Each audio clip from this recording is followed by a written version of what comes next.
e tal, na sede aqui.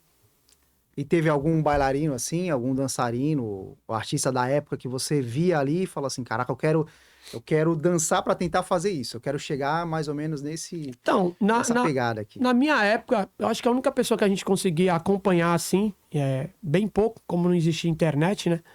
Era o Michael Jackson mesmo. Michael Então, Jackson. sempre ele foi minha maior referência na questão de ver os shows dele, né? Naquela época tinha muito nos programas de TV, MTV e tal, passavam. Ou até no Fantástico, de vez em quando ele lançava um clipe novo, que os clipes dele tinha mega produção. Então, parecia um filme. Né? Milhões na época, a galera investia. O cara investia milhões. E aí eu ficava sempre aguardando pra ver, né, as músicas dele, as coreografias. Até hoje, cara, né, a galera se espelha nisso. Não tem como a gente fugir muito de Michael Jackson. Então, eu acho que ele foi o meu pontapé inicial, assim, pra mim. Falar, não, eu quero, porque, um dia eu queria chegar e tentar dançar com um artista e tal. Eu já tinha... Quando eu via ele, eu já tinha um pouco dessa noção. Mas, assim, na tua mente, você já dimensionava, falar assim, caramba, eu quero aprender, eu quero virar um profissional e dançar com artistas. Você já tinha esse pensamento daquela época? Naquela época eu pensava um pouco diferente. Não era dessa forma porque eu não tinha um conhecimento. Hoje, para falar, é mais fácil, né? Mas naquela época eu pensava assim, como que deve ser a vida dessa galera que dança com artista? Eu ficava pensando nisso. Molequinho, tudo era curiosidade. Então eu falava, mano, que legal, já pensou, bailarino, ele viaja para um outro país para fazer show, que naquela época as turnês do Michael Jackson, né, eu ia pro Japão, do Japão pros Estados Unidos, então eu ficava pensando, né, como que deve ser essa galera que viaja com ele também? Então eu pensava um pouco assim, né, eu conseguia imaginar dessa forma, como que seria você viajar com um artista, como que é esse mundo assim, entendeu? Porque eu já enxergava que um bailarino, ou até um músico dele ali, vivia as mesmas coisas que ele vivia ali, por conta da rotina, né? Então eu tinha essa curiosidade de saber como que era a vida de uma pessoa que fazia parte daquilo, entendeu? E você tinha já a curiosidade, mas você meio que já projetava na tua mente, tu já se colocava naquela posição, tu já se imaginava literalmente ali? Ou era algo que você falava assim, pô, caramba, eu quero muito? Então, no início não, é que nem eu te falei, eu ainda não tinha essa maturidade, mas quando eu entrei no grupo de dança, comecei a participar, e aí eu fui pro meu primeiro campeonato, fiquei muito nervoso, eu sempre lembro desse primeiro dia. Tava muito próximo quando eu entrei do grupo para um campeonato e os bailarinos, né, precisam de um tempo para se preparar para uma competição, né? Então, assim, como ele deu a oportunidade, falou, mano, eu acho que tu tem jeito, consegue, quer pegar uma coreografia? Naquela época você conseguia pegar umas partes da coreografia e tal. E aí eu peguei algumas partes para me estrear. Aquilo já me encantou, nossa, já vou para uma competição, nunca tinha ido, nunca tinha assistido uma competição de dança. E você pegou rápido? Eu até que peguei rápido. Né? Até que peguei rápido. Jovem, né, mano? Tá com a mente vazia. Então, assim, eu acho que quanto antes a gente conseguir entrar em algo que a gente pode até projetar pro nosso futuro, eu acho que é melhor. A mente nossa tá mais vazia, né? Hoje, é claro que a gente consegue se esforçar e também atingir os objetivos. Mas eu acho que quando criança, eu acho que a facilidade é maior. Tenho 2 filhas e elas dançam, as 2 desde o início. Já desde criancinha gosta, né? Hoje tá mais fácil, como eu te falei. E naquela época era mais difícil, mas eu acredito que para aquela época eu peguei bem algumas partes. Não foi a coreografia inteira. Eu lembro que eu ficava perguntando pros meninos de grupo, para que lado que eu vou sair? Porque tinha que sair e depois voltar pra... E aí o nervosismo faz com que você, naquele momento, não... Primeira ainda. Não decore. Pô, eu vou correr pra esse lado, mas eu entro pelo outro lado, eu entro por esse. Tem as coxias do palco e tal. Então, assim, era uma competição. Era uma competição. Não era apresentação. Nervoso, né? Faltava um mês e meio pra competição. Ele falou, mano, quer pegar algumas partes aí pra competição? Aí, moleque novo, você aceita o desafio? Não, vou pegar. Mas legal que você já foi pra cima, né? Tipo, não arregou, né? A gente tem um pouco, já tinha essa questão da garra, né? Por conta do futebol, né? Eu sempre fui um cara muito competitivo. Meu espírito de atleta mesmo. Né? Então o cara falou, mano, dá pra ir. Eu falei, então demorou. Se ele tá falando que dá, eu vou. Então aí minha ideia era mais ou menos isso, né? Menos experiência, mas com garra e tal. E aí, depois dessa minha primeira apresentação, eu comecei já a projetar um pouco, sim, na mente. Sempre você fica com aquele sonho de criança, né, mano? Será que eu consigo, um dia, sei lá, dançar? Eu só pensava no Michael Jackson. Eu falava, Michael Jackson, cara, já pensou, eu consigo viajar para outro país e virar bailarino? Tem essa... A média já era alta. Já era alta. Né? Já pegou o top. Né? Porque era a única referência que eu tinha. Então, se eu tivesse, naquela época, uma referência boa no nosso país, talvez eu também, né? Mas os gêneros daquela época minha... não usava bailarino, o pagode ele era muito forte, né? Então, assim, então a gente não tinha muito essa referência. Depois de alguns anos, até o próprio Arte Popular colocou os bailarinos, que foi a galera do Dança de Roda do Brasil. Foi uma das primeiras coisas que eu comecei a ver. Caramba, dança com pagode, com outro gênero, entendeu? Então, assim, aí eu comecei a acreditar que, de repente, poderia ser possível, entendeu? E assim, cara, tu se acha um cara fora da curva ou você acha um cara muito esforçado que encontrou um propósito ali e focou com muita garra? Porque para você dar esse salto, alcançar coisas grandiosas, né? Sim. Você tem que ter um esforço grande, né? Ou ser extremamente talentoso e juntar os dois. Você se considera um cara fora da curva ou você se considera um cara talentoso razoavelmente que se esforçou muito? Cara, eu me considero um cara razoavelmente, assim. Não sou um exímio bailarino, não sou. Mas eu sempre fui muito esforçado. Eu bato sempre um papo com as minhas filhas. Eu falo pra ela, filha, você tem que tentar se esforçar em várias coisas ao mesmo tempo. Não dá pra você focar 100% em uma coisa. Eu conheço bailarinos, cara, excepcionais, né? E às vezes os caras ficam no mesmo lugar. Às vezes por falta de oportunidade, ou por escolha dele que, né? Por alguma escolha que ele fez e acaba levando para outro caminho. E às vezes o cara se frustra também. Eu sempre fui um bailarino de garra, de muita garra. Pra minha época, até acho que eu era um bom bailarino, pra minha época. O estilo de dança, ele mudou muito. E aí, com o passar do tempo, aí eu já tô falando no longo desses 25 anos, mais ou menos, que eu danço pra 30, você precisa ficar evoluindo, assim como todas as áreas. Isso. E aí, nem todo esse tempo eu me esforcei pra evoluir também. Eu sou bem sincero a falar. Eu não fui acompanhando todas essas gerações e todas as mudanças que a dança deu, não. Consigo fazer algumas coisas, que nem eu falei. Se eu sou esforçado, eu consigo. Mas eu não sou especialista em tudo que hoje o mundo está consumindo, não. E para mim tá tudo bem. Quando eu acredito, né? Poderia falar disso mais para frente, mas eu acredito que quando você tem uma equipe, no caso a equipe que eu tenho hoje, eu consigo preencher todos esses espaços que tem. Então, assim, eu tenho um cara bom em um tal estilo, eu trago um outro de outro estilo, eu trago uma menina fera num estilo. Então, assim, eu consigo montar uma equipe que vai suprir essa minha necessidade. Então, hoje, por conta das circunstâncias da vida, infelizmente, eu não posso ficar me atualizando, porque eu tenho algumas coisas paralelas a isso. Uhum. Não deixo de dar 100% em nada que eu faço, continuo dando 100% lá, mas eu já não tenho tempo para fazer mais aulas, eu não consigo ficar acompanhando, né? Porque tem as tendências que vai mudando, entendeu? Mas a molecada que trabalha comigo, a galera que é jovem, eles estão sempre antenados em tudo. Eu também, de assistir. Às vezes você não tá praticando, mas tá assistindo, então você tá vendo, né? Então eu me considero um bom bailarino, né? Um bom bailarino. Mas assim, com o passar do tempo, a gente acaba adquirindo e conquistando outras coisas que às vezes preenche isso, né? E vai te levar até mais longe do que um ótimo bailarino que às vezes não sabe se comportar ou não sabe aproveitar as oportunidades. Então eu me considero um bom bailarino. Maravilha. Então você acha que seu diferencial é esse? Você é um bom bailarino, focado e muito esforçado. Exatamente. Além do só talento, né? O talento eu acredito que todos nós temos. Às vezes, para uma ou outra coisa, depende muito do segmento. A dança ela é muito rica. Então por muitos anos eu fui frente de um grupo de dança que levava o nome da nossa cidade, SV Company. E desde lá eu já aprendi que a gente dividindo, né, a gente consegue chegar muito mais longe. E aí, nesse grupo, eu não era só, eu sou o coreógrafo e acabou. Não, eu tinha o Marcelo, que ficou comigo mais de 10 anos, coreografando também. Eu tinha o Val, que era um cara excepcional, que também ficou comigo mais de 10 anos à frente do grupo. E eu tinha vários bailarinos no grupo com muito talento e com habilidades diferentes da nossa, que a gente sempre deu oportunidade para os caras somar. B-boys top da época, um cara dançava muito locking, outro popping. E se eu precisava de um desses estilos na minha coreografia, eu passava pra esse cara. Mano, ó, tem uma parte aqui, você monta? Monto.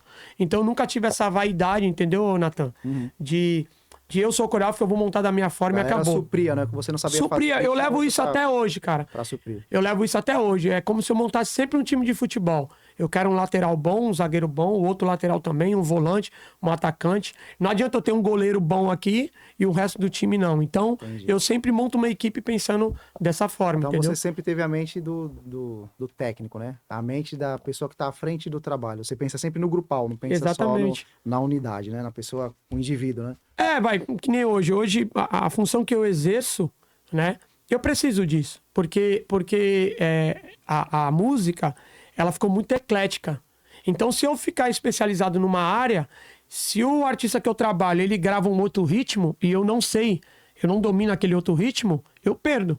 Eu não vou ter um ganho naquilo. Se eu tenho um grupo de pessoas que domina vários tipos de ritmos diferentes, qualquer coisa que ele fizer, uma participação com outro artista que seja, eu consigo acompanhar.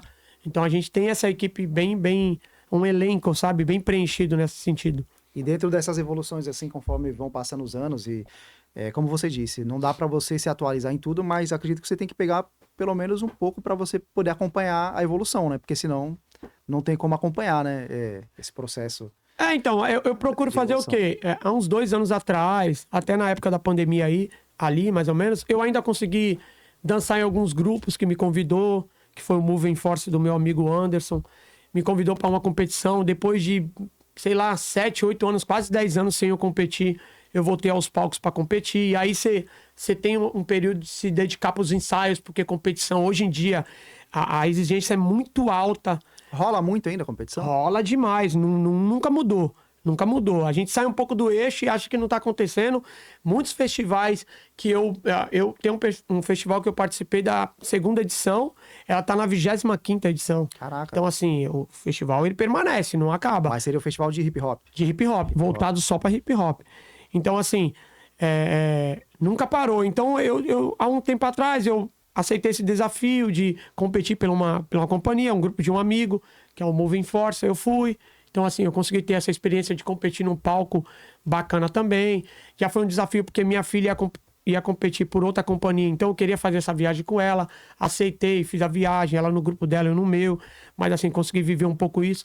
Reviver o que eu vivia lá atrás, né? Que, nossa, era mais intenso tudo isso. Então, assim, e aí isso ajuda também você se atualizar um pouco. Lá você vai assistir várias companhias dançando, com vários estilos de dança. Você vai ver o nível que a dança tá. E hoje a gente tem internet para ajudar bastante, dá pra gente ir consumindo sempre nos tempos e tal. E onde eu trabalho hoje, a gente tem um laboratório muito legal, que a gente até chama de laboratório, que é trocar experiência entre nós, numa viagem, durante um voo, durante uma viagem de ônibus, enfim. A gente nunca deixa isso, né, morrer. Então a gente tá sempre trocando e isso ajuda a se atualizar. Cara, imagina uma honra, né? De você estar passando um legado, literalmente, passando um bastão, né? Você viver tudo isso e ter tua filha com você competindo ali, né? Deve ter... Bacana. Maravilhoso, né? Eu tô tentando segurar um pouco pra ver se a gente consegue ainda competir junto. Eu vou tentar. Mas se Deus quiser vai dar certo. Imagina a honra. Mas eu sinto também, assim, às vezes um pouco que a gente tem que saber o tempo certo de parar, né, ô Natan? Ou que a palavra não seja essa. A gente tenha que mudar, recalcular a nossa rota. Entendeu? Parar. Trabalhar. Não precisa ser Parar um a nome... dança, você diz? Parar, você uma hora. literalmente se uma hora você vai ter que parar, não tem como. Assim como um jogador de futebol para, vários atletas, até olímpico, para. Mas não parar tem como. profissionalmente, né? Profissionalmente. Assim, nesse ritmo que você vem. Porque você pode pular para uma outra parte, entendeu? Cuidar mais de uma coisa mais artística, continuar trabalhando na arte, mas ali dirigindo, direcionando a galera, pegando alguns trabalhos e passando pra galera. Eu acho que você tem que fazer isso, né? A gente, falando um vocabulário popular, a gente que tem a correria, não adianta a gente ficar falando não. Se eu não posso, eu passo pra um amigo. Então, eu não consigo, cara, mas fulano consegue. Vou te indicar um menino da minha confiança, segura aí. Então, acho que é isso. A gente aproveitar tudo que a gente conquistou ao longo desses anos, né? E tentar passar pra nossa galera que também acompanhou e que merece, né? Que tá vindo com gás, a galera tá vindo com uma gana diferente, entendeu? Então, acho que é mais ou menos isso. Maravilha, irmão. Luizinho, e, cara, você enfrentou alguma dificuldade, cara, no começo da tua caminhada, que depois se viu como combustível, assim, motivação pra você falar assim, não, agora eu vou pegar firme, agora que eu vou regaçar mesmo, vou fazer acontecer. Já aconteceu algo que te deu uma cara, secada, assim, eu passei por muitas situações. Eu acredito que todo ser humano, assim, quando pra uma conquista, pra algo maior, vai passar. Isso é fato. Isso aí degrau por degrau, e o cara vai ter dificuldade, vai pensar em desistir. Eu enfrentei várias por conta das condições, né, que a gente tinha naquela época, a dificuldade de disputar alguns campeonatos, às vezes de comprar um figurino ou até um tênis para dançar bom. Naquela época não tinha. Os pais humildes sempre tentaram dar de tudo. Então, assim, até a que ponto? Às vezes a gente fala, não quero ir para tal competição, mas às vezes era também para não fazer meu pai ou minha mãe, às vezes, se desdobrar mais para ter que pagar aquilo, entendeu? Então, dificuldade eu enfrentei muitas. Depois, quando adulto, continuei enfrentando, mesmo trabalhando. Então, dificuldade de se locomover daqui para São Paulo, porque quando eu tive minha primeira oportunidade artística, assim, para trabalhar, era longe, era lá. Então, com uma motinho, ou antes da moto ainda, subir pegar van. Primeiro a gente pega uma condição para chegar no centro. Começa assim. Depois a gente pega uma van para chegar em São Paulo. Dessa van a gente pega o metrô. Do metrô, dependendo do lugar, se não tiver, você tem que pegar um ônibus. Então tem essa dificuldade, entendeu? Isso desanima na volta. Você tá indo para um trabalho, você tá super animado.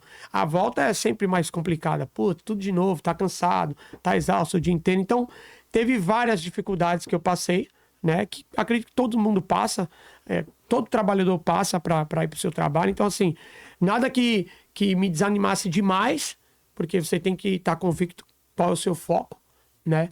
Mas com certeza eu passei algumas barras ali, algumas perdas também, que às vezes você fala, pô, acho que é melhor eu parar com a arte e ficar trabalhando. Eu consegui fazer isso uma vez, na verdade o caminho inverso, eu consegui sair de um emprego registrado para viver da arte. Eu consegui optar por isso, falei, mano, eu vou ter essa coragem, vou largar meu emprego e vou para a arte. Então, eu lembro, inclusive, quando você trabalhava de motoboy ainda. Exatamente, foi dessa empresa, eu tive uma oportunidade, eu falei, mano, se eu ficar aqui, claro, eu conheço vários amigos que são motoboy, vivem bem também, mas não era aquilo que eu planejava para você, né? Planejava para mim, entendeu? Então eu tive que sair, optar, depois de 4 anos de empresa, eu acho que até um pouco mais, e viver da arte, e deu certo. Foi difícil para aquela época, para a gente conseguir ter uma renda boa, Natan, viver só da arte ou trabalhar com um artista, era muito difícil. O que você tinha que fazer?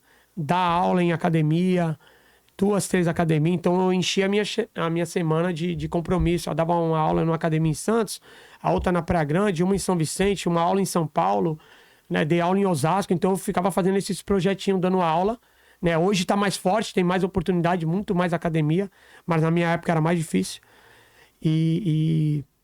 Porque os grupos daquela época, eles dominavam o cenário. Então, o coreógrafo daquele grupo X que era top, a academia dele lotava lá. Então, na verdade, a galera não fazia aula, era do grupo dele. Era diferente. Hoje em dia, a gente tem estúdios que oferecem aula para nós, né? Com uma quantidade um pouco maior. Então, se você é um bailarino que, de repente, não tem tempo de ficar numa companhia de dança fixa, mas você quer fazer aula, você consegue. Então, tem muita opção para você fazer aula hoje. Na minha época, não. Legal. E nessa época que você começou, que você passou por essas dificuldades, você já ganhava alguma coisa no começo? Ou você começou sem ganhar nada, foi acreditando, indo lá, e depois, com o tempo, que você foi ganhando alguma coisa? Como funcionou essa parte? Então, por conta desse grupo que eu entrei, ele chamava Breakdance na época. Tinha o Felipe, que foi o professor nosso, muitos anos. Um cara que eu aprendi demais, assim. Toda a questão da dança, comportamento. O cara, ele ensinava muito mais do que os passos, vamos dizer assim, para a galera que, né, chama uma coreografia ou uma aula de dança de passo. Ele ensinava muito mais que isso. Então, ele sempre também teve esse sonho. Vou para os Estados Unidos. Vocês têm que... tá vendo os bailarinos da nossa época lá, da Janet Jackson, da Britney Spears, do NSYNC, os caras dançando, o Marion. Todas as referências que a gente tinha, né, na nossa época ali. Ele sempre falava, mano, olha os bailarinos deles, tal... Vocês têm que focar nisso, dar aula igual os caras, dançar para um artista. Ele também implantava isso na gente. E aí, depois de um tempo, o Yudi, que hoje, é um irmão que eu tenho a vida inteira, ele veio dançar nessa companhia que eu dançava. Ele era daqui de São Vicente. E aí, em uma das competições, ele veio dançar. Um pouquinho antes até de todo esse auge dele estourar na televisão e tal. Ele entrou na companhia. Como bailarino também, do grupo infantil. A gente tinha um grupo dos adultos, né? E tinha um infantil, ele entrou nessa companhia. E um tempo depois disso, ele estourou na TV. E depois, um pouquinho mais grandinho, manteve o elo com a gente, sempre, né? Ele amava a dança, ama a dança. E aí, depois de um tempo, ele quis montar um show dele. E aí, o Felipe, que era esse meu coreógrafo, naquela época colocou eu e o Val pra ser os bailarinos, né? E a gente ficou por muitos anos, acredito que uns 10 anos pra mais, trabalhando artisticamente com ele. Naquela época, como eu te falei, a dificuldade era grande. Então, essa oportunidade, eu acredito que deu uma grande virada, né, de chave na minha vida. A gente conseguia ganhar uma grana naquela época, recebia os cachê por apresentação, ele fazia muito show, muito programa de TV, eventos, a gente era convidado para muitos eventos, até a gente conseguir pegar um circuito legal de show e conseguir ter um ganho. Então, eu acho que isso ajudou também. Naquela época, a gente tem um ganho. Depois o Felipe foi embora para os Estados Unidos, deixou eu e o Val à frente de coreografar o Yudi. A gente deve ter ficado mais uns 5 anos, mais ou menos, coreografando ele e viajando. E é isso aí também, eu pude conhecer esse mundo artístico, conhecer pessoas, né, que eu tenho amizade até hoje, que me abrem portas até hoje. Então, assim, o meu currículo, ele tá muito linkado a isso, entendeu? Eu soube aproveitar os lugares que a dança me levou através dessa oportunidade e colher frutos até hoje.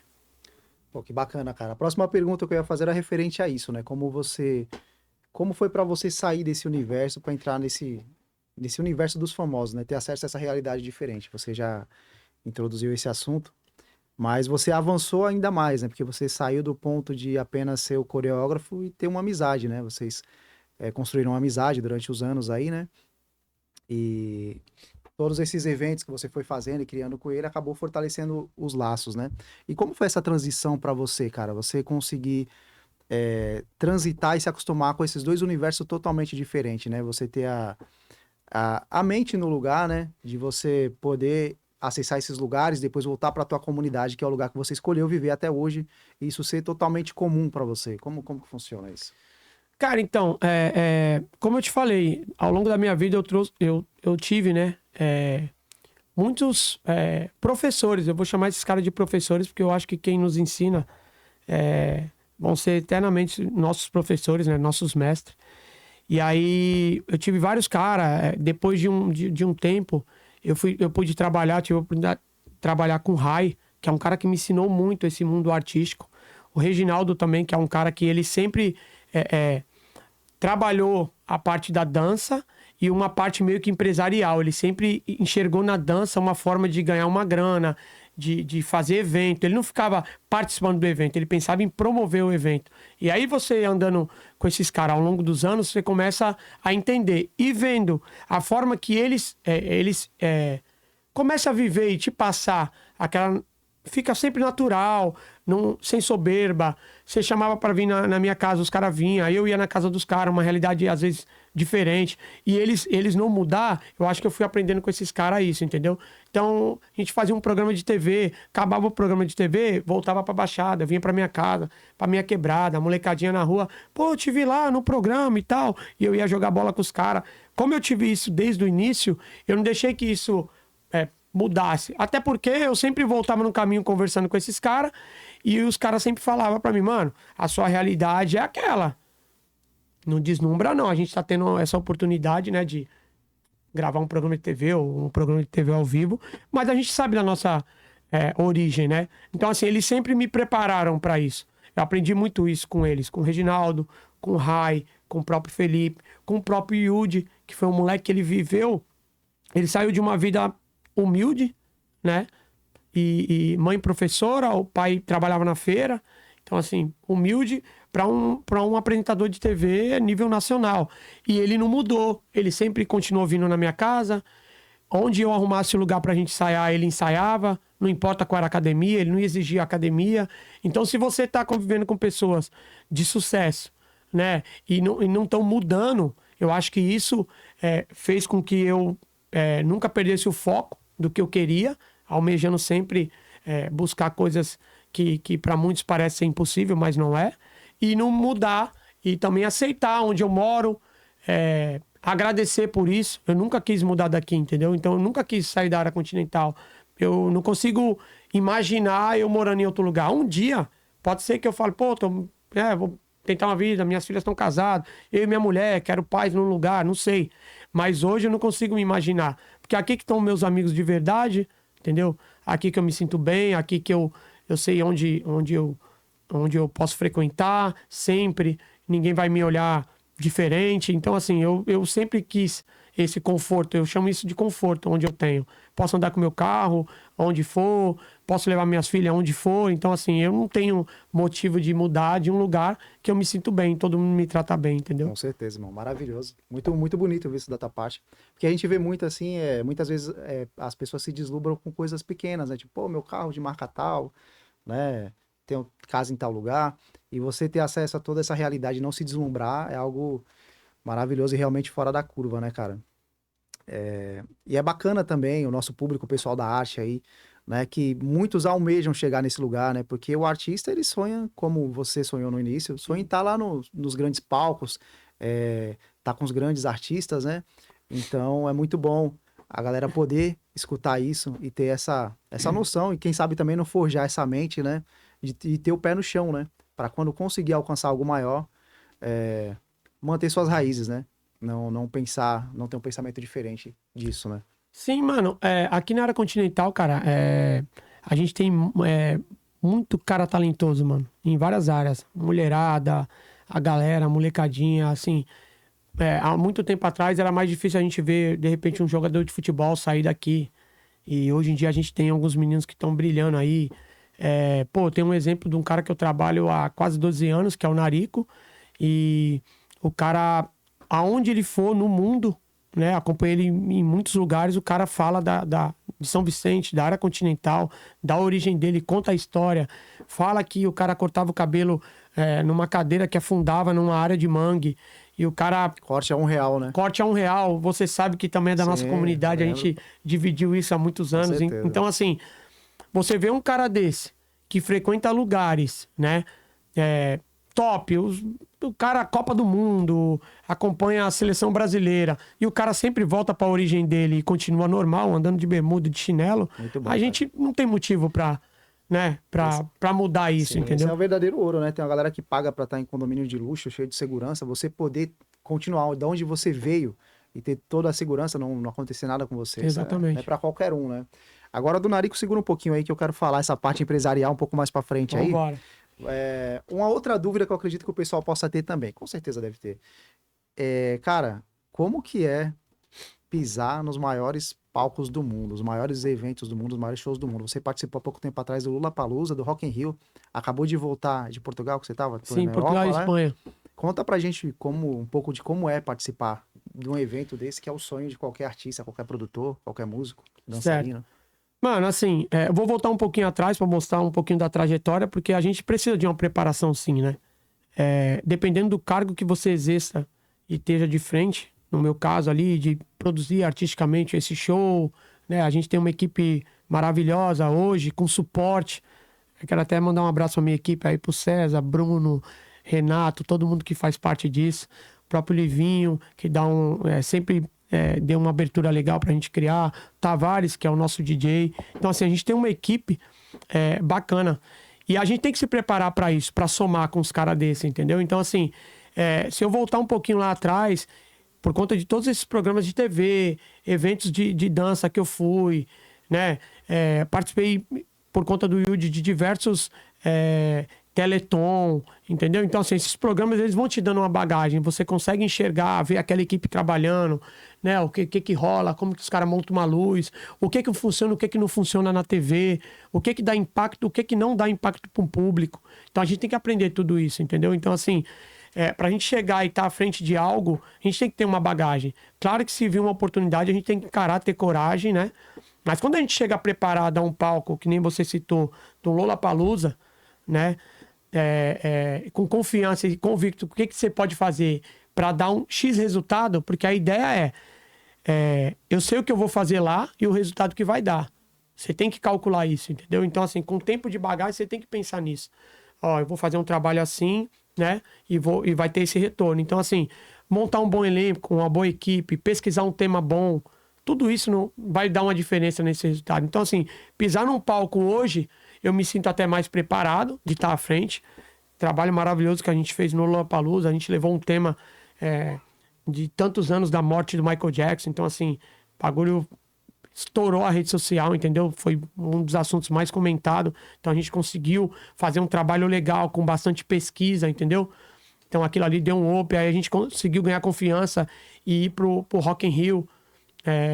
A gente fez um Planeta Atlântica, que é um festival muito forte no Sul, esse ano. Então assim, a gente tá numa produção legal. Então pra mim, que foi um cara que sonhou, né, como eu falei lá no início da conversa, de estar trabalhando com um artista de top, de um nível, e conseguir pegar meus parentes, a minha comunidade, todos os meus amigos, a galera que torce mesmo por mim, e assistir um show desse, né, onde eu fiz parte da criação, cara, é maravilhoso. Aí você fala, quando você é pequeno, você sonha em alguma coisa, se você acreditar, aquele lance todo mundo fala, batalhar, não ter pressa, ir caminho por caminho, aprender, né? Não ter pressa de aprender, escutar, mais do que falar. Às vezes é muito mais importante a gente escutar do que a gente falar, entendeu? Eu acho que a gente consegue chegar. Então, pra mim, cara, hoje eu já me sinto totalmente realizado. Tem poucos desafios que eu almejo nessa área da dança, né? Esses maiores festivais que você citou são dos maiores do Brasil. Esse ano a gente vai fazer o Detal, então eu meio que já vou coroar isso. A gente teve a oportunidade de fazer uma turnê agora na Espanha, em Portugal, mas no ano passado a gente fez que a gente rodou mais países. Então, assim, hoje eu tô bem realizado, né? Tento passar sempre isso pra galera que trabalha comigo lá e para os amigos também que me acompanham, sempre perguntam. Então, eu acho que é mais ou menos isso. Usando uma linguagem mais simples, zero game, né? Eu zerei o game. Falta algumas coisas. Claro, a gente não pode, né, falar Só que... se ressuscitar o Michael Jackson agora. Também. Não. Mas tem algumas coisas que a gente quer fazer. A gente tá com um desafio muito grande para esse ano. Isso é segredo, claro.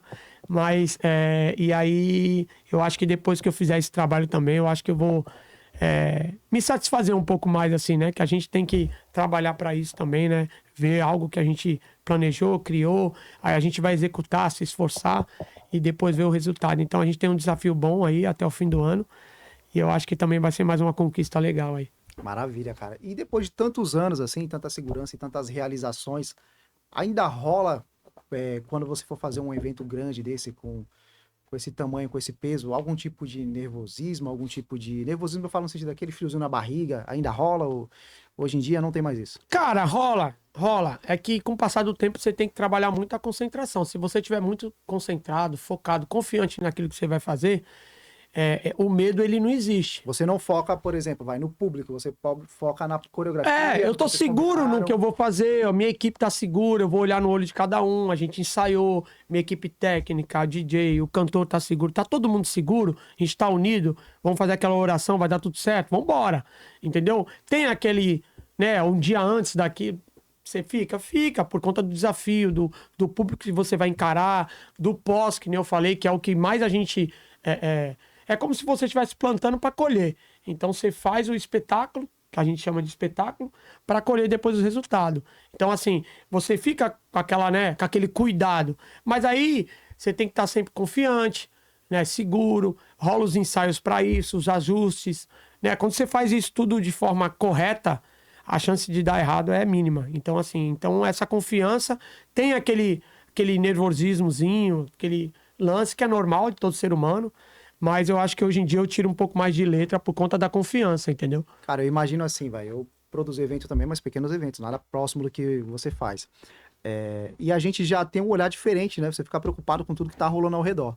Agora, entrando um pouco nessa tua parte empresarial, a gente já começa daqui, já vai aproveitando essa deixa. Eu imagino você, cara, preocupado com a coreografia, em estar fazendo tudo certinho ali, se os outros bailarinos estão fazendo os passos tudo certinho ali, tudo tem que ser feito, e ainda preocupado com a estrutura, porque você também faz essa parte da produção, né? Como é que funciona? Então, como eu te falei, a gente tem uma equipe, né? A nossa equipe, ela se comunica a todo tempo, cada um tem sua responsabilidade, sua área ali. Então tem uns meninos que, pô, aqui tá bom, ó, e aí, põe linóleo, não põe? Como é que tá o palco? O palco tá bom, esse espaço? Põe a mesa mais pra trás, põe os músicos aonde? Tem todo esse lance. Mas essa equipe bem alinhada, então, cada um fazendo o seu, a gente se preocupa mais com a parte do balé, dá um suporte pro artista, se o artista também tá seguro. Então, assim, A ideia dessa equipe é levar o mínimo possível de problema pro artista, porque o cara tá focado no momento do show, ele é o nosso mestre, ele que tá conduzindo tudo ali, entendeu? No seu caso, no momento que você tá no palco ali, esquece os outros tudo. compromissos. Não, esquece tudo. Meu lance é só dançar, nem coreógrafo eu sou bailarino. Eu tenho que exercer aquela função daquele momento. Coreógrafo de criação ou ensaiador, o nome que seja, é antes. Chegou no palco, eu tô igual a galera ali. Entendeu? Então, assim, por isso que um pouquinho antes, aqueles 10, 15 minutos antes, vai lá, abraça um por um, vê se a galera tá confiante, porque ali vai ser, vamos dizer assim, na confiança, cada um por si. Agora, claro que é um trabalho em conjunto, entendeu? Então, a equipe bem unida, todo mundo se olhando, sincronizado, bem entrosado. É como se fosse uma banda. Tem a hora que é o solo daquele músico ali. Aquele solo dele, quem vai ter que fazer é ele. O cara toca guitarra, eu toco bateria, quem vai fazer o solo da guitarra é ele, não sou eu. Então, na dança é igual. A gente tem a harmonia que tá todo mundo junto, mas tem as partes, né? Então, assim, todo mundo precisa estar bem alinhado. Então, chegou no palco, eu vou fazer a minha parte. E cada um que tá ali vai fazer a sua, entendeu? É bem assim. Maravilha. E o lado, cara, esse lado empresarial aí, como você faz para conciliar? O lado empresarial, o lado bailarino, né? Por exemplo, você também é assessor Sim. do Narico, né? Como que começou essa história de assessor? Tipo, pô, também posso fazer isso? Porque, literalmente, você faz um pouco de tudo, né? Sim. Como você descobriu isso? Como começou? E como você concilia isso com as coreografias, com os eventos? Então, na verdade, no momento eu tô fazendo tudo isso. Mas começou assim. Há um tempo atrás eu tinha rompido os ligamentos do joelho. E aí eu fiquei 5 anos sem dançar. Então, nesse período que eu fiquei 5 anos sem dançar, eu já tinha a minha loja, né? Que eu tinha colocado algo bem... garagemzinha de casa, você lembra disso? Fiz minha lojinha ali, já pensando, pô, um dia se eu parar, eu quero fazer alguma coisa. Já pensando sempre nesse lance, né? Como eu te falei, eu andei com pessoas que, de vez participar do evento, eles promoviam o evento. Então, o cara sempre pensava à frente. Então, eu falei, pô, vou plantar algo, vou fazer uma lojinha de roupa. Sempre fui bem comunicativo com a galera do bairro. É verdade, a loja era em casa. Era em casa, você lembra? Na garagem? Então, ali na garagem, eu montei a lojinha. Falei, opa, aqui eu não tenho custo, a casa é minha, põe na minha garagem, vou na manhã. Mas daí isso aí foi ganhando força. Foi pro lado da Edileuza ali. Foi. Fiz o primeiro estúdio lá atrás. Isso, depois dali eu fui pro Ari, você fez estúdio lá também. Verdade. E depois eu fui pro outro ponto ali, mais próximo da avenida. Enfim, então pra o começo de tudo isso, eu foquei só na loja. Naquele momento eu tava dedicado na loja. Então eu montei a loja e fui embora. Cara, mas daí que surgiu a Monaipe, então? Aí que surgiu a Monaipe. Você não tinha a pretensão de ter uma lojinha, você... Não, eu falei assim, pô, mano, eu vou montar uma loja de roupa, porque na verdade uma vez eu fui em São Paulo, peguei um mochilão, trouxe umas camisas, uns bonés, falei, pô, vou vender pra molecada, vou dobrar esse dinheiro, né? Foi até uma grana que eu saí do meu trampo, eu falei, pô, vou dobrar. E aí deu certo, a molecada, pô, traz um boné assim, pô, tu não consegue trazer tal coisa, tu não consegue trazer um casaco, não sei o quê. Naquela época a gente não tinha muita opção aqui. E aí, ganhou força e eu montei a loja. Depois de uns anos que se passou, que eu fui ali pra parte da Edileuza pro Ari, que é ali do lado, que ele me deu, mano, eu vou montar aqui no prédio, você não quer pôr a loja aí? Vai lá, pô, escolhe o piso e tal. Me deu uma força, falei, pô, vambora. E eu passei pra lá. O Narico tinha o salão do lado. Então a gente batendo um papo um dia, por conta da minha correria, e eu sou um pouco mais velho que ele, a gente não tinha tanta proximidade do dia a dia e tal. E um dia a gente batendo um papo na calçada, né? Ele falou que ele tinha sido desafiado, ele até conta essa história, ele falou que tinha sido desafiado por um tatuador a fazer um rosto. E isso aí tinha dado ele aceitou o desafio, isso aí tinha dado uma proporção muito grande. Legal, não sabia que ele tinha sido Foi assim que começou. E aí os programas de TV começou a procurar ele, porque ele fez um bagulho bem diferente pra aquela época, né? E aí um dia nós batendo um papo, ele falou, pô, tem uma escola, mano, profissionalizante, que quer que eu dê um curso lá e tal. Começou a bater um papo, eu falei, mano, quer que eu faça um contratinho? Como eu trabalhava com o Yudi, eu tinha uma noção de tudo isso. Falei, tu quer que eu faça alguma coisa? Pô, aí tinha o Fernando na época que trabalhava com a gente também. Né, o Fernando, Van Diesel. Um abraço, Fernando. Van Diesel da Quebrada. E aí a gente falou, pra você não ficar indo de boca, sem um contratinho, vamos fazer alguma coisa.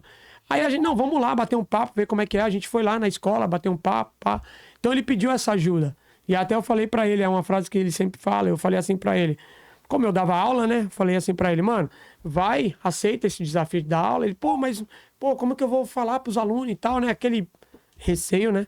Falei, A você... didática, né? Ele tinha habilidade e não tinha didática. Não Aí eu sabia. falei, mano, você vai passar de ser um simples barbeiro do bairro, né? A virar um professor, né? Um cara que vai... Ele, pô, mano, eu vou. Pai, encorajei ele, a gente trocou aquela ideia, ele foi. Isso aí foi crescendo naturalmente. Outras coisas foram procurando ele, empresas, marcas, eventos grandes, que é naquela época do boom da barbearia, né? E aí eu aceitei o desafio de cuidar ali da carreira dele com ele, dar um suporte. Como as coisas estão interligadas, né, cara? Sim. Porque assim, é tipo, tá no lugar certo, com as pessoas certas, no momento certo. Porque assim, olha o que rolou nessa época aí. Teve o boom da barbearia. Aí eu lembro que na época ele. Eu não sei exatamente, mas eu lembro que ele fez um rosto do Danilo Gentili, eu acho. Fez também. Lá na frente do Não, salão, né? fez. E na época era mais o pessoal da gringa que fazia isso, né? Sim. Tipo, o realismo no cabelo, né? Então foi um conjunto de fatores que ajudou para que isso tudo acontecesse hoje, né? Sim. E aí os programas de TV começaram a procurar ele não tinha atendido nenhum famoso ainda. Os programas começaram a procurar ele, aí a gente também foi dando um suporte. Pô, deixa eu ver aí qual é a pauta do... Né, o que eles querem perguntar, a gente já com aquele cuidado, já tinha um conhecimento de TV, como eu te falei, você vai vivendo e vai analisando como é que funciona. Pô, pede pra eles mandar a pauta aí pra gente ver e tal. Aí mandava, aí falava do que, ele ia falar do corte exótico e tal, contar um pouco dele. Eu falava, não, pode ir, tá seguro, não é nenhuma matéria assim pra defamar ou pra, né, virar meme, então pode ir. Então naquela época a gente pegou muito a onda disso. E aí ele explodiu, entendeu? Começou a atender várias celebridades, os caras da música primeiro, alguns jogadores. Cara, se eu não me engano, ele atendeu primeiro o Adenilson Braga, que foi um jogador, ele jogava no São Paulo na época, ele é daqui do Maitá. É. Da música, ele atendeu logo de início... O Léo da Baixada, o Cauã, foi os caras assim, logo de início ele atendeu. O Cauã, vocês têm uma conexão bem, bem forte, né? O Cauã. Tem, o Narico é bem amigo dele. Sempre vinha aí, né? Sempre teve, Então ele ficou com essa galera aí mais ou menos, aí foi rápido. Pra ele aparecer pra essa galera aí foi rápido. Graças a Deus era o início das redes sociais, então isso aí começou a se propagar rápido, né? Então a gente soube aproveitar também tudo isso, né? E aí eu consegui conciliar a loja, né? Por quê? Aí tinha que fazer alguma coisa dele, eu fazia pelo telefone, na loja mesmo. Passou um tempo, a gente teve que montar um escritório, a gente pegou um espaço maior, já colocou a loja com o escritório, já fui indo junto, então isso aí foi construindo. Aí depois de um tempo eu tive o convite do Rai, que eu citei no início, foi um dos caras que me ensinou muito, para um desafio que era para dançar no Balé do Livinho. Falou, pô, mano, ele que era o coreógrafo lá, tá afim, mano, vai ser eu, você, vamos colocar mais 2 minas e tal. Eu falei, vambora, mano. Então, como eu tava um tempo, então isso foi aos poucos, entendeu? Eu tava com a loja começou a andar, daí eu tinha o suporte do Fernando, eu fui pro Narico, as coisas começaram a andar, fiquei bastante tempo, aí quando eu tive a oportunidade de ir também pro Livinho, tava tudo, né, um passo de cada vez. Não foi nada de qualquer jeito, tudo ao mesmo tempo, não, vou fazer isso, vou fazer aquilo, não. A vida foi me levando para esse caminho, né? Eu fui aproveitando as oportunidades, fazendo com que cada uma dessas coisas funcionasse até sem eu estar lá, entendeu? No Narico eu viajei por muitos anos, mais muitos anos, uns 8 anos, 7 anos, acompanhando ele, e eu conseguia revezar com o Fernando. Então, se eu tinha um show, o Fernando ia, se eu não tinha, eu ia, a gente ficava revezando. Os dois estão de boa, vai os dois. E aí depois, com o passar do tempo, a gente introduziu o Aloy também na equipe. Então a gente tinha mais uma opção para viajar com ele, dar um suporte. Então a gente foi montando uma forma, entendeu? Uhum. E aí quando foi vindo outra oportunidade, eu fui abraçando. Não, vou ali, pô, aquele amor, aquela questão da dança, eu nunca tinha deixado de lado ainda, entendeu? Maravilha, cara. E assim, velho, você mostrando seu serviço e com todos esses contatos, eu acredito que outras pessoas veem isso, né? Você, ainda mais quem conhece essa história, por exemplo, a do Narico, né? E não surgiram outros convites para você assessorar outras pessoas? Cara, teve uma época aí que graças a Deus a gente estava fazendo um trabalho muito fera e a gente acabou sendo meio que referência nisso, porque quando a gente iniciou o Narico, ele inovou em várias coisas na barbearia e a gente bateu firme em algumas coisas que a gente estava convicto que seria o correto, a gente se posicionar, e depois todo mundo viu que era aquilo que a gente estava falando.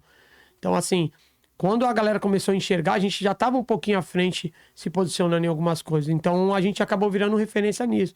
eu, Fernando, e aí a galera começou, pô, como é que faz? Pra vocês fazerem assessoria nossa, tal. Mas no nicho da barbearia mesmo. No nicho da barbearia. A gente acabou até pegando mais, né, uma galera forte, montando uma equipe, um escritório com mais pessoas pra cuidar e tal. Mas com o passar do tempo também, cada um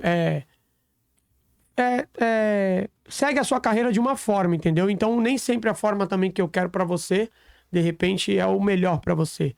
Funcionou com um, às vezes não funciona com o outro. O cara quer ir num caminho diferente. Ou se eu quiser fazer dessa forma, ele não se sente bem. Então, assim, isso com o passar do tempo, a gente tem que ir respeitando também. Porque você... No princípio da conversa, ele falou pra mim que não curte muito esse papo motivacional, Não né? curto. Mas você seria o cara pra fazer algo desse tipo se tivesse interesse, né? Se houvesse interesse.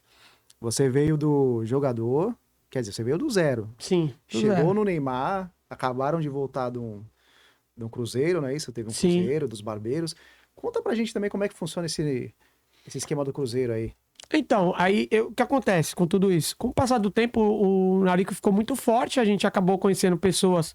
É aquele lance que eu sempre falei, você vai conhecendo pessoas, tendo mais oportunidades. Através do Mozart, que é um amigo nosso, ele convidou o Narico para fazer esse cruzeiro em parceria, né? A gente tinha participado, até você citou o Neymar, a gente tinha participado do Cruzeiro do Neymar, mas normal, como um turismo mesmo, normal. Eu até fui com o Livinho também, o Livinho foi fazer um show, então casou que eu consegui estar no mesmo ambiente com o Narico e com o Livinho. O útil ao agradável, né? E aí teve a oportunidade de agora a gente fazer esse Cruzeiro Barbie, que seria o primeiro Cruzeiro Barbie mesmo, foi um sucesso. Ano que vem vai ser sucesso também, a gente já iniciou até as vendas, muita gente já reservando. E aí a gente achou isso como um desafio, porque é diferente, né? A gente é acostumado a fazer eventos muitos anos e fazer isso dentro de um cruzeiro, entendeu? Capacidade máxima que a gente precisava vender, a gente, graças a Deus, vendeu. Também isso aí foi como um aprendizado para nós, pro próximo, né? E aí a gente sempre soube aproveitar as oportunidades, sempre somando, que nem eu te falei, dividir. O Mozart veio com a experiência que ele tinha disso. E a gente aceitou o desafio e fez o primeiro aí. Cara, explica pra mim, como leigo, tá? Porque não é minha área, tá? Da barbearia. Eu que tô por fora, assim, pro barbeiro que tem esse interesse de participar do Cruzeiro. É mais uma experiência profissional, o cara vai se aprofundar, é mais o rolê mesmo pelo network. Qual que é o principal foco desse Cruzeiro? Cara, é um todo. É um todo. Às vezes a gente tá num lugar ali cercado de pessoas vitoriosas, vamos dizer assim, entendeu? Pessoas que ralaram muito para chegar onde eles estão. E ali, às vezes, uma palavra que um cara te fala ali pode mudar muito a tua vida. Concorda? Então, assim, ali é uma soma de fatores. Ali ele vai se divertir, claro. Ele tem o lazer do Cruzeiro. De repente, ele vai a esposa, os filhos. Ele vai poder deixar a esposa e os filhos se divertindo num período que ele está estudando. E daqui a pouco ele vai encontrar a esposa e o filho dele no mesmo lugar. Então, ele tem o lazer. Ele vai adquirir conhecimento, com certeza, uma experiência diferente. Então, eu acho que é uma soma de tudo isso, entendeu? Eu acredito que ali ele vai, sim, para aprender. Vai para ensinar também. Porque às vezes a gente tá batendo um papo ali, não, né? Na hora do almoço, no café da manhã, e a gente aprende com o cara também, com a história de vida dele, como que funciona a barbearia dele, de repente, num lugar que é mais difícil, ou um lugar que tem muito fluxo, aí você aprende com o cara. Você pergunta, pô, quantos funcionários você tem? O cara fala 10. Mano, tem que aprender com esse cara, eu tenho 2. Então, assim, entendeu? Então, assim, eu acho que estar nesses lugares é para fazer uma troca de informação. Então, eu acho que todo lugar que se reúne um grupo de vencedores, é bom você estar, entendeu? Te obriga a subir de nível, né? Porque você tá numa mesa ali que todo mundo tá falando em progresso, mostrando também tudo que deu errado, de repente, né, que ele fez. Pô, eu montei assim, deu errado, aí eu montei assim, deu certo. Então, eu acho que tem essa troca, entendeu, Nathan? Então, ali, eu acho que é um lugar propício pra isso, entendeu? A galera já pula também essas etapas do erro, né? O cara vai falar onde acertou e onde errou também. Então. E ele também fala um pouco de si, porque aí, de repente, ele ajuda alguém que também começou há menos tempo que ele, e assim vai, entendeu? Então, não é só o palestrante que tá ali que vai passar informação pra você. Você vai ter uma vivência bacana ali naqueles 3 dias que seja de viagem, entendeu? Maravilha, meu irmão. Luizinho, e hoje em dia, cara, você tem alguém que você se inspira? Quem que é o maior pra você? Você fala assim, caramba, esse cara é brabo, hein? Depois do Michael, ele é o top. Cara, é complicado. Então, eu não tenho nenhum ídolo agora, assim, que eu fale pra você, pô, Depois sigo o esse Michael cara. Não.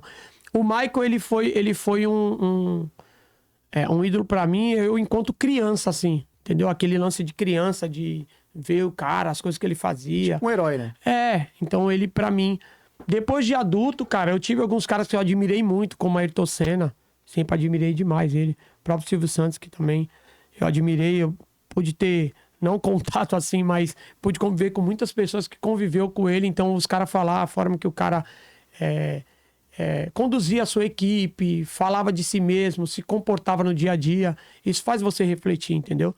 Então, assim, esses caras, eu acho que são os caras fora da curva. Mas, falando aqui da nossa realidade, falando de cara que eu me espelho desde criança, ou amigos que eu conquistei depois de adulto mesmo, e hoje em dia, tem alguns caras que eu acho que são fora da curva. Eu sempre cito demais o Ari, que você conhece, que é um cara que foi vendedor, trabalhava em loja de tênis, e hoje em dia é um empresário, uma pessoa do bem. Eu sempre cito o Ivan, que também eu vi o cara desde a serralheria pequenininha, hoje a projetos, os caras fazem obra gigantesca.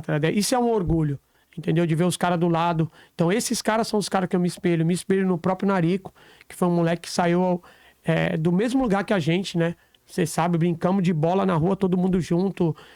Nadamos na cachoeira e ver os lugares que ele pôde alcançar. Então eu me espelho nessas pessoas. Hoje, convivendo com o Yudi, eu me espelhei demais nele também. A força, a garra, sempre o foco que ele teve para superar alguns obstáculos, por ele ter sido uma criança ainda, com muita responsabilidade, né? Então ele pegou essa transição de criança para adolescente para homem. Isso daí eu acompanhei de perto e vi a evolução dele. Entendeu? O próprio Livinho que eu trabalho hoje é um cara que eu vejo pessoalmente as coisas que ele fala, os projetos, a meta, o quanto ele se entrega para o resultado de alguma coisa. Então, esses caras hoje, né? Alguns caras que eu convivo, alguns caras da minha comunidade, são os espelhos para mim, entendeu? Com certeza. Ainda mais pessoas que vieram do mesmo lugar que você. Né? Exatamente. Não tem melhores referências, né? E tem algum lugar ainda que você pretende chegar, no sentido assim, um grande evento que você gostaria de participar, que você não participou ainda, que você almeja e fala assim, poxa, eu gostaria muito de fazer parte desse rolê aqui. Tem algum que você não fez ainda, que você almeja bastante participar? Cara, para falar a verdade, hoje não tem isso na minha cabeça, para falar a verdade. Tem um lugar que desde criança, né, desde aquela minha origem da dança, humilde, que eu sempre almejei ir, que foi um lugar que eu não fui ainda, que é para os Estados Unidos. Eu acho que se eu tenho uma meta, assim, a única coisa que eu falo, pô, esse lugar eu queria ir, seria nos Estados Unidos. Lugar de palco, não, eu queria ir até lá. Mas a passeio, pra conhecer. A passeio, pode ser para competição, mas eu queria ir até lá, pode ser para fazer um show, sei lá. O único lugar que eu falaria hoje do mundo, assim, que eu gostaria de conhecer, seria lá.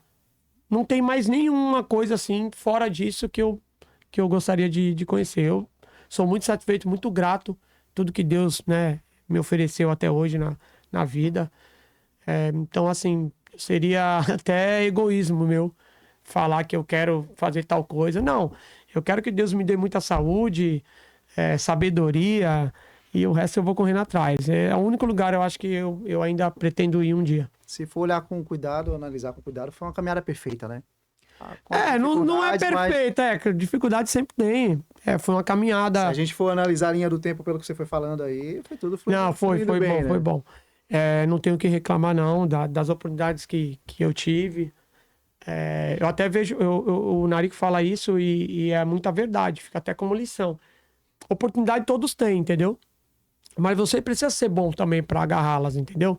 Ser bom, ser sábio, não trocar o que você quer, o que você precisa hoje para o que você quer no amanhã. Então, você não fazer essa troca, eu tô necessitando disso, eu vou... Não, mano, calma. Eu preciso de tal coisa, mas tá tranquilo, eu vou chegar lá. Então, assim, eu acho que isso eu tenho bem, bem resolvido dentro de mim, entendeu? Sou um cara que mais agradeço do que peço. Meu lance agora é agradecer, cara. E aonde eu cheguei, a família que Deus me deu, esposa, minhas filhas, as oportunidades, as conquistas, uma loja, o cargo que eu existo hoje de frente com o Narico, de frente lá no Livinho. Então, assim, eu sou mais para agradecer mesmo. E analisando essa linha do tempo, essa caminhada, tem algo que você mudaria? Ou que você acrescentaria ou tiraria?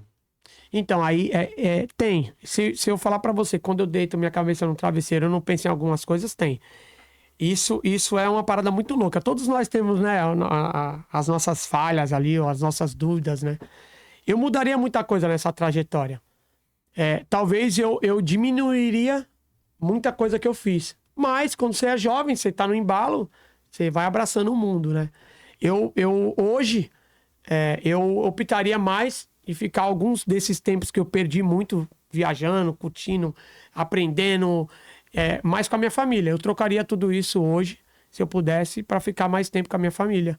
Com certeza eu faria isso. Optava por, de repente, até ter sido mais simples um pouco a vida, mas ter ficado mais tempo do lado delas. Não que eu que não fiquei, sempre tentei ser um bom marido, um bom pai, mas você perde muita coisa também, entendeu? Quando você faz essa escolha de viajar, né? Você perde muito, entendeu? Você vai perder um aniversário de um sobrinho ou uma sobrinha, da sua mãe ou do seu pai, da sua filha, da sua mulher. Muitos compromissos, você vai estar longe deles. Então, se eu pudesse optar, eu diminuiria. Não falaria que não ia viver tudo isso. Que isso é minha bagagem, é minha história, né? Mas eu diminuiria. Mas você acha que você seria você? Você seria exatamente quem você é hoje se não tivesse passado por essas coisas? Então, talvez não. É uma coisa muito, né? Muito louca, assim, de se pensar. Mas, mesmo assim, se tem uma coisa apenas que eu me arrependo, é disso. Tirando isso, eu acho que tinha que ser assim, né? Hoje, a gente ainda é jovem, vamos dizer assim, tem tempo para curtir com a família. Tem bastante tempo ainda, né?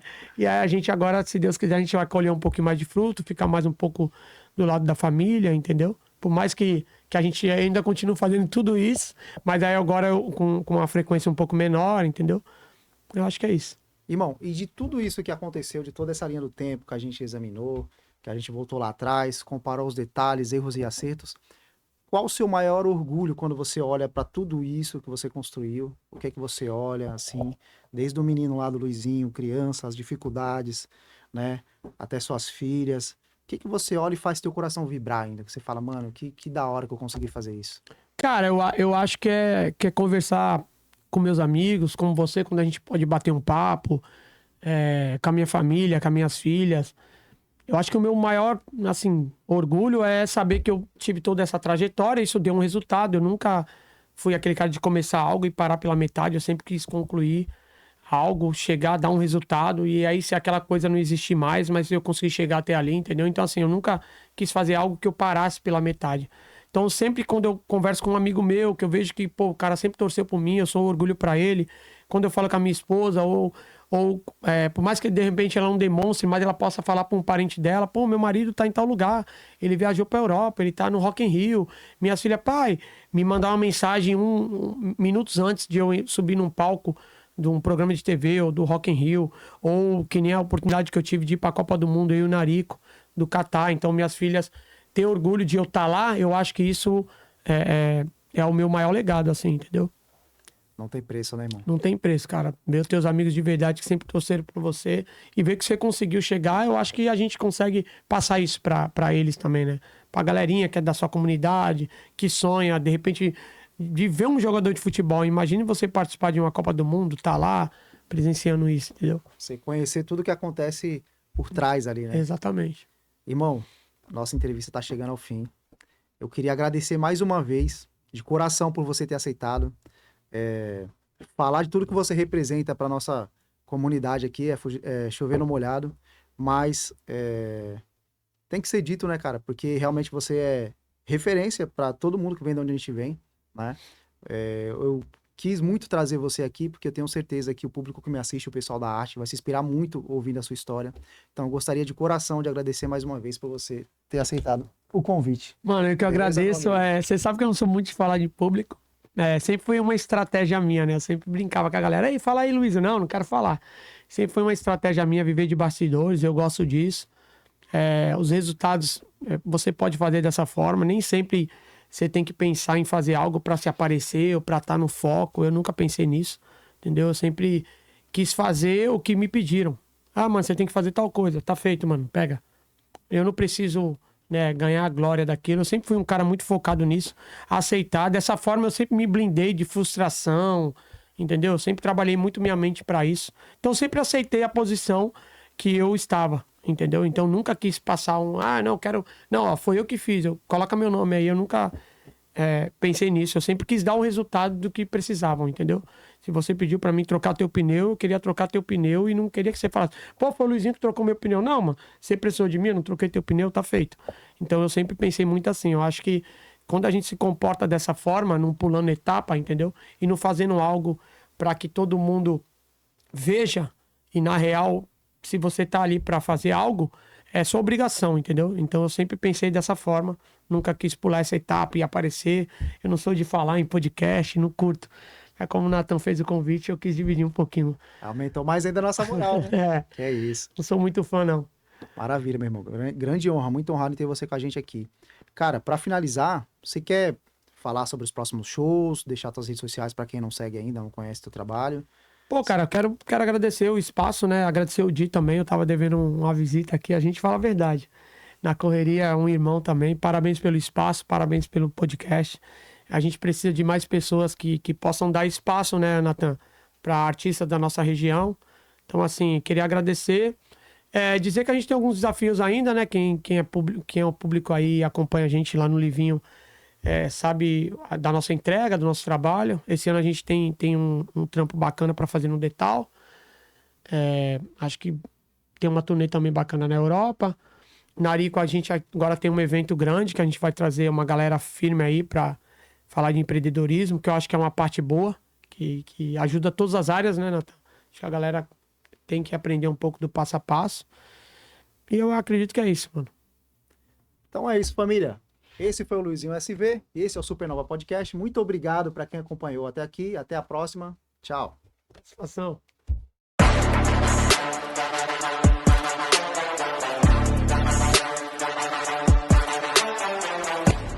Está procurando um lugar para produzir o seu podcast? Então você encontrou. No Estúdio Quarentenário Mil Grau você vai encontrar um ambiente climatizado, equipamento de última geração para trazer qualidade no seu vídeo. E o nosso diferencial é que você pode transmitir ao vivo o seu podcast em nossa página para mais de 50 mil inscritos. Traga todo esse engajamento para você. Vem produzir o seu podcast no Estúdio Quarentenário Mil Grau.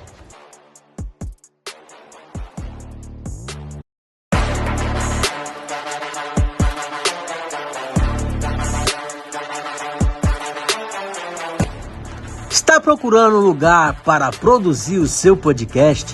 Então você encontrou. No Estúdio Quarentenário Mil Grau você vai encontrar um ambiente climatizado, equipamento de última geração para trazer qualidade no seu vídeo. E o nosso diferencial é que você pode transmitir ao vivo o seu podcast